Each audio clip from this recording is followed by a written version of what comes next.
అందరికీ నమస్కారం. రఘురామ్స్ గాంధీగిరి యూట్యూబ్ ఛానల్కి స్వాగతం, సుస్వాగతం. ఈరోజు మనం తీసుకున్నటువంటి అంశం, ఎవరి నుంచి అయినా ప్రేమని ఎంతవరకు ఆశించవచ్చు, జాలిని ఎంతవరకు ఆశించవచ్చు, లేదా ఎవరి మీదైనా ఎంతవరకు ఆధారపడవచ్చు అన్న దాని గురించి ఈరోజు మనం మాట్లాడదాం. ప్రతి మనిషి ఎదుటి వ్యక్తి నుంచి జాలిని ఆశిస్తాం, ప్రేమని ఆశిస్తాం, వాళ్ళ మీద కొంత ఆధారపడతాం. ఇది ఎంతవరకు ఉండాలో అంతవరకు ఉండకపోతే అది మన యొక్క ఎదుగుదలకి చాలా రకాల ఇబ్బందులని గురి చేస్తుంది. అలాగే మానసికంగా కూడా మనం వీక్ అయిపోవటానికి, అది ఒక బలహీనతగా మారిపోవటానికి కూడా అవకాశం ఉంది. ఏ మనిషి అయినా ఎదుటి వ్యక్తిని నా మీద జాలి పట్టలేదని మనం అంటూ ఉంటాం. కనీసం వాళ్ళకి జాలి లేదు, దయ లేదు, నా మీద చాలా కఠినంగా ప్రవర్తిస్తున్నారు, నేను ఇంత ఇబ్బందులు ఉంటే ఎవరు నాకు సహాయం చేయట్లేదు అని బాధపడుతూ ఉంటాం. కానీ ఇది సరైనది కాదు. ఏ వ్యక్తి నుంచి అయినా నువ్వు జాలిని, ప్రేమని ఆశిస్తున్నావు అని అంటే అది నువ్వు ఖచ్చితంగా బలహీనుడు అని దాని అర్థం. సాధారణమైనటువంటి మనుషులు మాత్రమే ఎదుటి వ్యక్తి మీద ఆధారపడతారు, ఎదుటి వ్యక్తి నుంచి ఆశిస్తారు. గొప్పవాళ్ళు ఎట్టి పరిస్థితుల్లోనూ ఎదుటి వ్యక్తి తన మీద జాలి చూపిస్తే వాళ్ళకి నచ్చదు, ఇబ్బంది పడతారు. ఎందుకంటే వాళ్ళకి ఆత్మాభిమానం ఉంటుంది. జరిగినటువంటి ఆ నష్టం, వచ్చినటువంటి ఆ కష్టం నుంచి బయటపడగలిగినటువంటి సామర్థ్యాలు వాళ్ళ దగ్గర ఉంటాయి, ఆ ఆత్మస్థైర్యం వాళ్ళ దగ్గర ఉంటుంది. కాబట్టి వాళ్ళ ఎదుటి వ్యక్తి వాళ్ళ మీద జాలి పడుతూ ఉంటే వాళ్ళకు కొంచెం ఇబ్బందికరమైన పరిస్థితులు ఉంటాయి. అటువంటి వాళ్ళు ఖచ్చితంగా గొప్ప వ్యక్తులుగా తయారవుతారు. ఆ విధమైనటువంటి మనస్తత్వం మనకు ఉండాలి.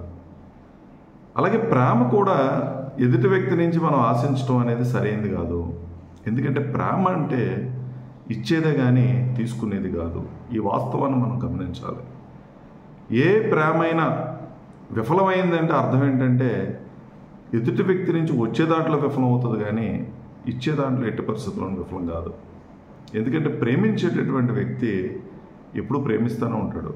ఆ సంబంధం, ఆ బంధం ఏదైనప్పటికీ కూడా తల్లిదండ్రులు పిల్లల మీద చూపించడం కానీ, ఆత్మీయులు తనకు కావాల్సినటువంటి వాళ్ళ మీద చూపించడం కానీ, ఒక మిత్రులు, ఒక శ్రేయోభిలాషులు ఎదుటి వ్యక్తి మీద చూపించే దాంట్లో ఏ విధమైనటువంటి తేడాలు ఉండవు.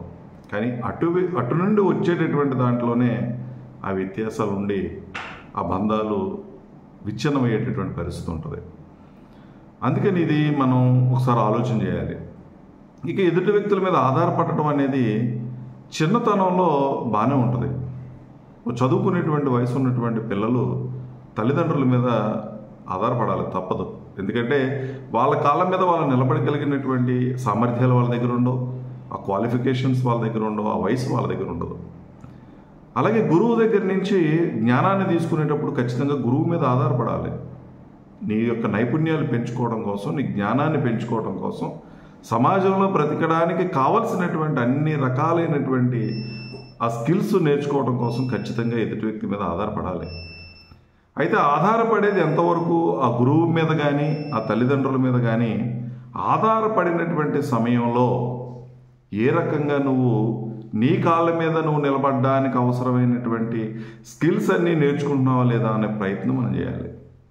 ఈ ఆధారపడేటువంటి సమయంలోనే నిన్ను నువ్వు పూర్తి స్థాయి సంపూర్ణమైనటువంటి వ్యక్తిగా నువ్వు తయారవటానికి కావలసినటువంటి అన్ని రకాలైనటువంటి ప్రయత్నాలు నువ్వు చేయాలి. ఒక వయసు వచ్చిన తర్వాత నీ కాళ్ళ మీద నువ్వు నిలబడకపోతే అది చాలా రకాలైనటువంటి ఇబ్బందులు గురి చేస్తుంది. అందుకని గురువు మీద ఆధారపడడం, తల్లిదండ్రుల మీద ఆధారపడడం అది ఒక వయసు వచ్చేటంత వరకే బాగుంటుంది తప్పించి, ఆ వయసు దాటిన తర్వాత మనం అతిగా కనుక వాళ్ళ మీద ఆధారపడుతుంటే అది నీ ఎదుగుదలకి చాలా ఇబ్బందికరమైనటువంటి పరిస్థితి ఉంటుంది. ఆధారపడడం కనుక అలవాటు అయిపోతే నీలో ఉన్నటువంటి నైపుణ్యాలను నువ్వు పూర్తిగా వినియోగించలేనటువంటి పరిస్థితికి వచ్చేస్తావు. ఎందుకని ఏ నిర్ణయం నువ్వు స్వయంగా తీసుకో, వచ్చినటువంటి ఏ కష్టాన్ని నుంచి నువ్వు బయటపడటానికి నీ అంతటా నువ్వు నీ మేధస్సును ఉపయోగించవు, దానికి పరిష్కార మార్గాలను నువ్వు అన్వేషించవు. దానివల్ల చాలా రకాలైన ఇబ్బంది ఉంటుంది. అందుకని నిన్ను నువ్వు స్వయంగా నిర్ణయాలు తీసుకునేటువంటి స్థాయి నువ్వు తెచ్చుకోగలగాలి. ఈరోజు కుటుంబాల్లో కొన్ని సందర్భాల్లో విచ్ఛిన్నం అవుతున్నటువంటి పరిస్థితి. అంటే కుటుంబ పెద్ద చనిపోతే నిలబడలేనటువంటి పరిస్థితి ఎందుకు వస్తుందంటే, అప్పటి వరకు బాగున్న వాళ్ళు పూర్తిగా పాపం ఆ కుటుంబ పెద్ద మీద ఆధారపడిపోయినటువంటి జీవనాలు అయి ఉండటం, సొంతంగా నిర్ణయాలు తీసుకునేటువంటి సామర్థ్యాలను ఆ రోజు వరకు వాళ్ళు ఉపయోగించుకోకపోవటం వల్ల, ఆధారపడినటువంటి వ్యక్తి వల్ల ఏదైనా ఇబ్బంది వచ్చినా, భౌతికంగా లేకపోయినా లేదా ఆదరణ కరువైనా మరి వాళ్ళ మీద ఆధారపడిన వాళ్ళు ఏమీ తోచనటువంటి పరిస్థితి, వెళ్ళిపోయేటువంటి పరిస్థితి ఉంటుంది. కాబట్టి స్వయంగా నిర్ణయాలు తీసుకునేటువంటి స్థాయి, సమస్యలను పరిష్కరించుకునేటువంటి స్థాయి అలవాటు చేసుకోవాలి. తల్లిదండ్రులు కూడా ఆ రకమైనటువంటి తర్ఫీదు పిల్లలకి ఇవ్వాలి. ఆధారపడడం అనేది తగ్గించాలి. కుటుంబ బాధ్యతలను వాళ్ళకి అప్పగించాలి. కుటుంబంలో ఉన్నటువంటి కష్ట నష్టాలను వాళ్ళకి తెలిసేలా చేయాలి. మన సంపాదన ఏంటో, మన ఖర్చులు ఏంటో, ఏ రకంగా మేనేజ్ చేస్తున్నామో ఇవన్నీ కూడా పిల్లలకు తెలియకపోతే వాళ్ళు ఎక్కువ కోరికలకు పోతారు, అవసరాలను మించినటువంటి విలాసాల కోసం పట్టుబడతారు, మిమ్మల్ని మరింత ఆర్థిక ఇబ్బందుల్లోకి నెట్టేటటువంటి ప్రయత్నం చేస్తారు. వాళ్ళకి బాధ్యత లేనటువంటి పిల్లలుగా తయారయ్యే పరిస్థితి ఉంటుంది.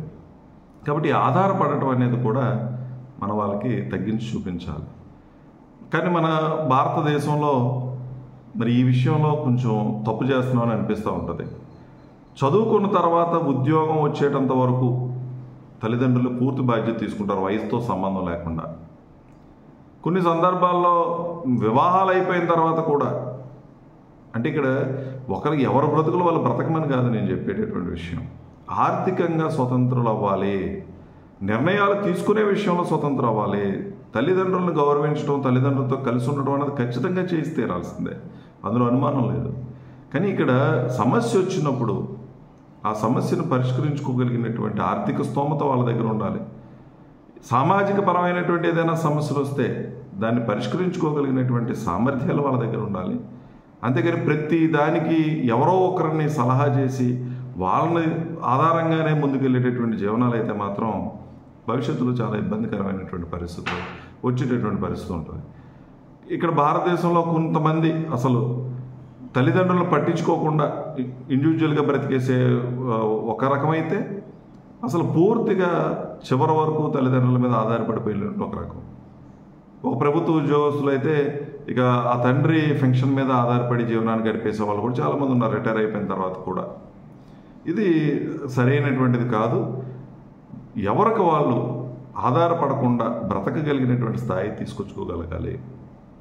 అలాగే ఇప్పుడు మహిళల చదువు విషయంలో కూడా ఒక ఆలోచన చేయాలి. నిజంగా ఆర్థికంగా అంత బాగున్నప్పటికీ, ఏ విధమైనటువంటి అవసరం లేనప్పటికీ ఆడపిల్లలు కూడా శుభ్రంగా చదువుకొని కష్టం వచ్చినప్పుడు, ఇబ్బంది వచ్చినప్పుడు వాళ్ళ కాళ్ళ మీద వాళ్ళు నిలబడగలిగినటువంటి స్థాయి వాళ్ళు కూడా సంపాదించకపోతే లైఫ్ అనేది అన్సర్టనిటీ, ఎప్పుడు ఏం జరుగుతుందో ఎలా ఉంటుందో ఎవరికి తెలియదు. అందుకని నైపుణ్యాలు నేర్చుకోవటం, జ్ఞానాన్ని పెంపొందించుకోవటం, చక్కగా చదువుకోవటం అనేది అందరూ చేయాల్సిందే. ఉద్యోగం చేస్తామా చేయమా అన్న తర్వాత విషయం.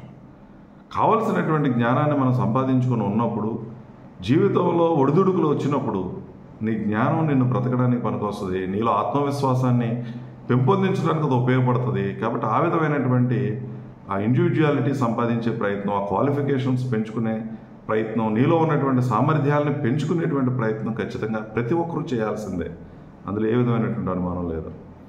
అందుకని ఎవరో మన మీద జాలి చూపించాలని ఎప్పుడు కూడా భావించవద్దు. ఎవరైనా ఏదైనా మనకి సహాయ సహకారాలు అందించాలని కోరుకోవడం తప్పు కాదు, కానీ అది మితిమీరినటువంటి డిపెండెన్సీ, వాళ్ళ మీద ఆధారపడిపోవడం అనేది సరైనటువంటిది కాదు. ఎక్కడైనా ఇబ్బంది వచ్చినప్పుడు, కష్టం వచ్చినప్పుడు, ఎవరి మీదనైనా మనం జాలి చూపించాల్సిన పరిస్థితి వచ్చినప్పుడు వాళ్ళంతటా వాళ్ళు వాళ్ళ కాళ్ళ మీద నిలబడడానికి అవసరమైనటువంటి సలహాలు, సూచనలు ఇచ్చేటటువంటి వాళ్ళు గొప్పవాళ్ళు. సమస్య వచ్చిందా, ఈ సమస్యని ఈ రకంగా పరిష్కరించుకోవచ్చు అనే మార్గాలు చూపించేటటువంటి వాళ్ళు గొప్పవాళ్ళు.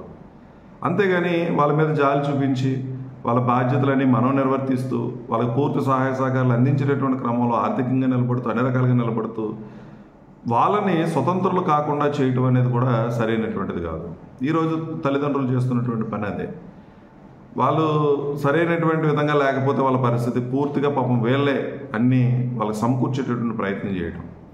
ఎవరో ఇక్కడ శాశ్వతంగా ఉంటాం, మీరనే రోజున లేని రోజున మళ్ళీ వాళ్ళు ఎవరు ఆదుకుంటారు వాళ్ళని, ఎవరు వాళ్ళ మీద జాలి చూపిస్తారు?